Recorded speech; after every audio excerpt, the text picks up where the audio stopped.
professional record, 23 victories, including 10 knockouts, only 2 defeats, with 1 draw. From Guadalajara, Mexico, the WBC #4 ranked challenger in the world, Omar El Mastrito Nino. His opponent across the ring, fighting out of the red corner, wearing green with gold. Official weight, 108 pounds. A perfect professional record consisting of 19 bouts, 19 victories, including 12 knockouts. From Waipahu, Hawaii, the reigning, defending, undefeated WBC light flyweight champion of the world, Brian, the Hawaiian Punch, Viloria.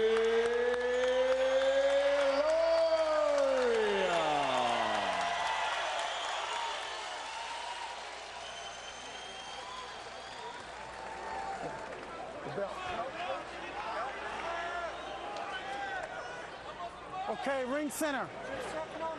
Ring center.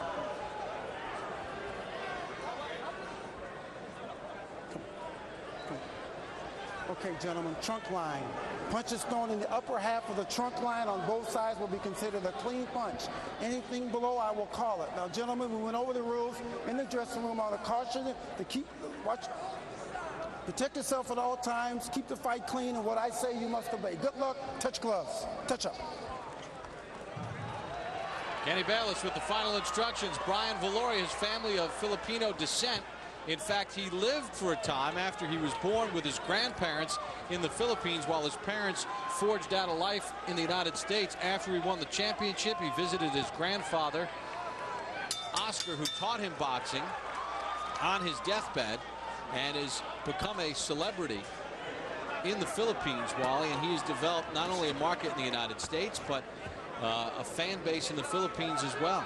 Yeah, that's, you know what, that's where the lower weight classes really thrive. The Philippines and Southeast Asia, where they appreciate the smaller men in boxing. Unfortunately, here in the United States, except on the West Coast, we really don't pay a lot of attention to these guys. But I'll tell you what, if you haven't paid attention to Brian Viloria, you've missed an entertaining fighter, but you're going to see him tonight. One of the common opponents for these two, Gilberto Quebas, who is a tough guy in this division. Viloria had to rally to knock him out a couple of years ago. Did it with a left hook.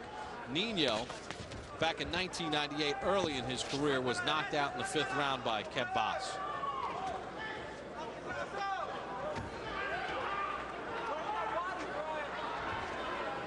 Now, right now, you see Viloria not quite as aggressive as he normally is, perhaps mindful that Nino's specialty is counterpunching, doesn't want to commit himself too early.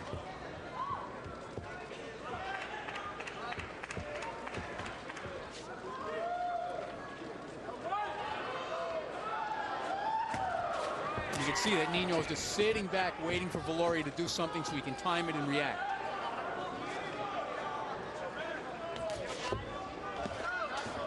Viloria got a bit of a scare in his first title defense.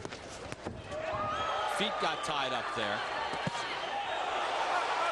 There's the power of Viloria. He is a big puncher for the weight, and if you think guys that weigh 108 pounds can't punch, you're wrong. The thing that's intriguing about Viloria, he has no problem making 108 pounds. He said by fight night, he'll weigh about 113. He'll put about 5 pounds on. But he can own this division for a long time, barring weight problems. Work out. Yeah, he has no designs really on changing weight class right now.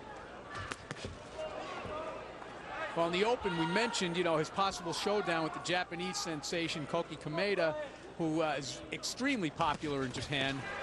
Of course, Viloria's got to get past Omar Nino first, but that fight is projected to be a blockbuster, even if it means Viloria would have to go to Japan to fight. Yeah, Kameda is a 19-year-old trash talker in Japan, and we were told that he goes obviously against most of the Japanese traditions, and there's a lot of people in Japan that want to see Viloria come over and put him in his place as Viloria lands a good, clean, hard shot. And there you see the quick hands of Viloria, something he said he didn't use enough in his last fight against Agari. He said, I did not use my speed enough. That's why I got myself into trouble. He's a combination of speed and power. End of the first round. Nino did respond as we take it to the corner of Omar Nino. Enjuágalo, por favor. ¿Quién lo va a enjuagar? Necesitas mover más la cintura. No bajes tu derecha. Está queriéndote agarrar con el gancho izquierdo. ¿Sí? No bajes la derecha. Born and raised in Guadalajara. Tú muévete. Tú muévete. Now to the corner of Brian Viloria with trainer Freddie Roach. Lead out of him. The counter's coming off nice, okay? You just keep counter punching them. Keep here. Don't wait for it to happen so much. Fade him, lead it, let him, draw it out of him a little bit with the feint, okay? Yeah. Okay, beautiful. All right, nice round. One round in the books for Viloria and Nino. Major changes coming at OLN as we change our name to Versus this September. Bring you exclusive events you can't see anywhere else, like the Tour de France and America's Cup. In-depth coverage of the Davis Cup, boxing, the PBR.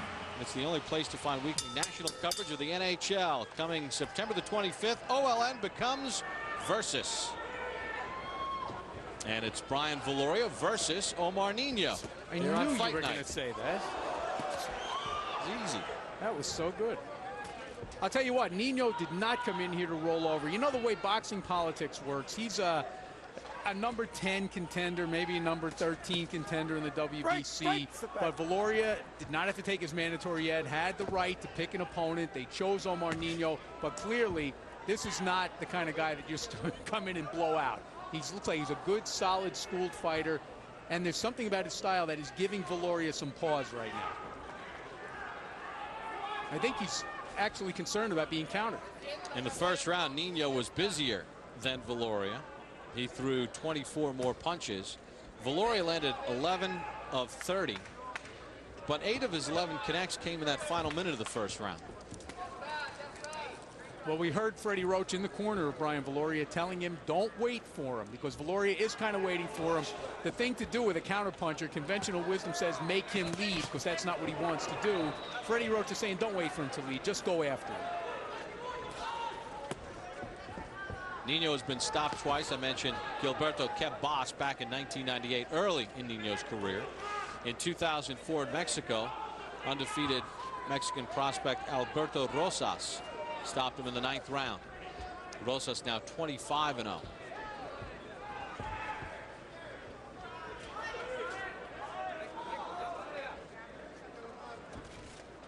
Viloria uncharacteristically hesitant so far in this fight.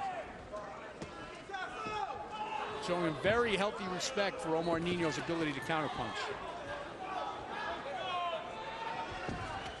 Maybe too much respect.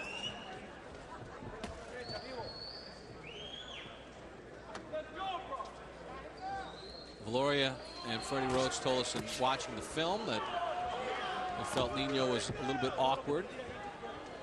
And he does throw a big overhand right at times that we have to be careful of. But they both said, they stressed, he does not like to initiate the action, which I think right now is giving Brian Viloria a little problem. It's a right hand, but a little bit short from Viloria. And Nino steps right back in.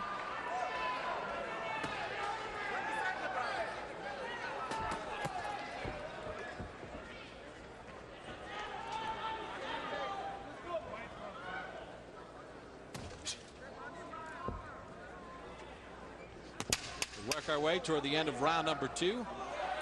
Scheduled for 12. Brian Viloria defending his WBC light flyweight championship against Omar Nino. Time! It's a pretty inactive round for Viloria.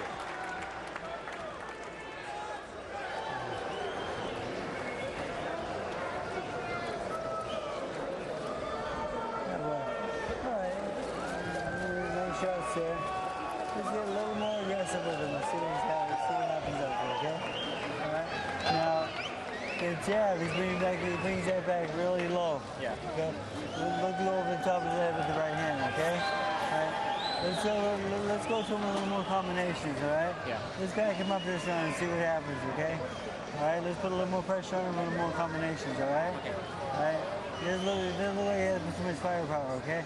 You can't fight going backwards too much, I don't think, okay? Yeah. Just put it on him a little bit. Let's pick it up a little bit for you, okay? All right, combinations, put it on him a little bit, okay? All right?